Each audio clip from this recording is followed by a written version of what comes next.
उत्तर प्रदेश के मुख्यमंत्री योगी आदित्यनाथ ने हाल ही में एक दिल दहला देने वाली आतंकी घटना को लेकर गहरी चिंता और आक्रोश जताया है। उन्होंने कहा है कि ये केवल भारत ही नहीं बल्कि पूरी दुनिया के सभ्य समाज के लिए पीड़ादायक क्षण है।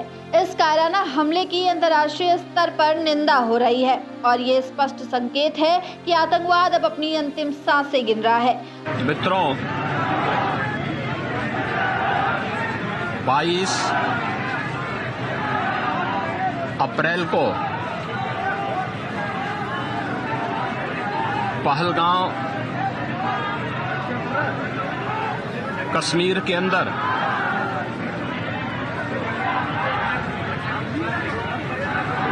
पर्यटकों के साथ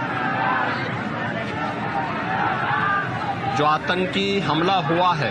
मुख्यमंत्री योगी आदित्यनाथ ने कहा कि निर्दोष पर्यटकों पर हमला करना और बहन बेटियों के सामने उनके सिंदूर को उजाड़ना किसी भी सभ्य समाज के लिए अस्वीकार्य है और भारत में ये कृत्य कभी भी सहन नहीं किया जा सकता।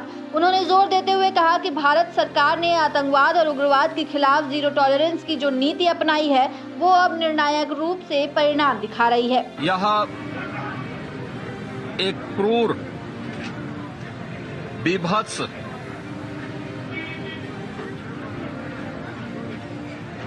कायराना कृत्य है।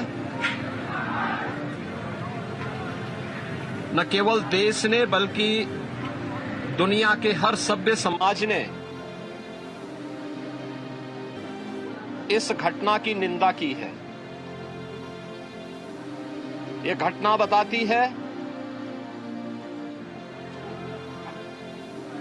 कि आतंकवाद अब अपनी अंतिम श्वास ले रहा है। निर्दोष पर्यटकों पर हमला जाति और धर्म पूछ करके बहन बेटियों के सामने उनके सिंदूर को उजाड़ा जाए,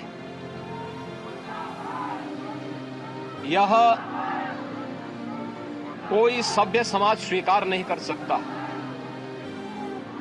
और खास तौर पर भारत के अंदर यह कतई स्वीकार्य नहीं है। योगी आदित्यनाथ ने बताया कि इस दिशा में कार्रवाई की शुरुआत हो चुकी है। प्रधानमंत्री नरेंद्र मोदी की अध्यक्षता में कैबिनेट कमेटी ऑन सिक्योरिटी की बैठक में जो अहम फैसले लिए गए हैं उनके तहत गृह मंत्री ने स्वयं प्रभावित क्षेत्रों का दौरा कर हालात का जायजा लिया और आगामी रणनीति पर काम शुरू कर दिया गया है। उन्होंने कहा कि देश एक नई पहल के साथ आतंकवाद और उग्रवाद के समूल नाश के लिए एकजुट होकर आगे बढ़ रहा है। भारत सरकार की आतंकवाद और उग्रवाद के प्रति जीरो टॉलरेंस की जो नीति रही है,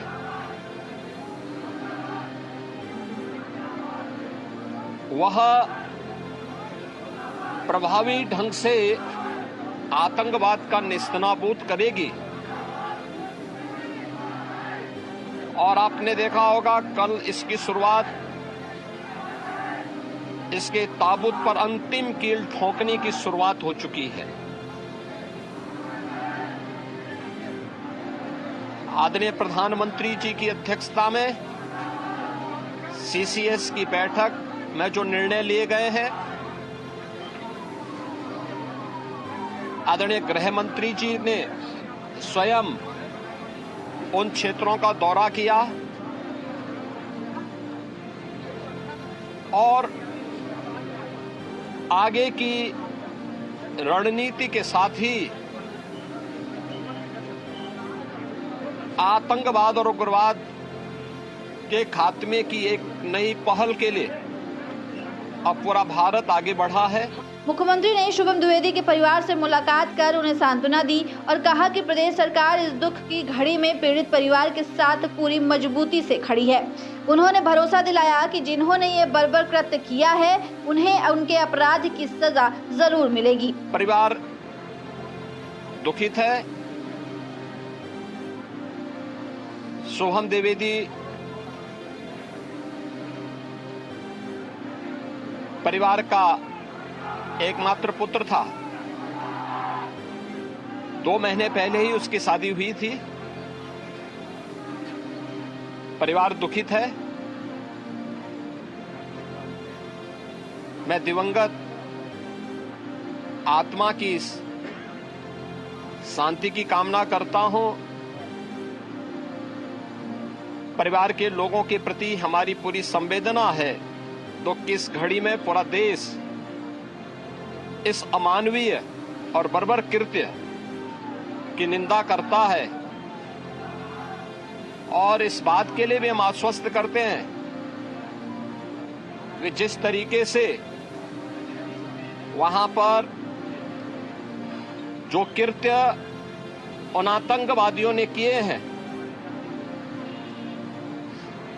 हिंदू मां बहनों के साथ जिस प्रकार की बर्बरता उनके सामने ही उनके सिंदूर के साथ किया गया है। उन्होंने आगे कहा कि ये डबल इंजन की सरकार है जो आतंकवाद के खिलाफ कठोरतम कार्रवाई करने में संकोच नहीं करती है।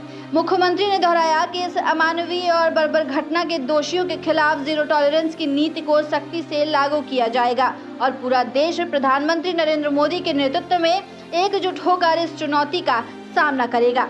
इसी प्रकार से आतंकवादियों और उनके आकाओं को उसकी सजा जरूर मिलेगी, इसमें कोई संदेह किसी को नहीं होना चाहिए। मैं पूरे परिवार, हम और हमारी पूरी सरकार, डबल इंजन की पूरी सरकार पीड़ित परिवारों के प्रति साथ खड़े हैं। याद रखना, ये डबल इंजन की सरकार है और ये सरकार इस प्रकार की किसी भी बर्बर और अमानवीय आतंकी घटना को लेकर, उग्रवादी घटना को लेकर के जीरो टॉलरेंस की नीति के तहत कार्य करना जानती है। यह वह सरकार नहीं जो आतंकवादियों पर दायर मुकदमों को वापस लेती हो या वहां पर भी अपना वोट बैंक देखती हो। पूरी सख्ती से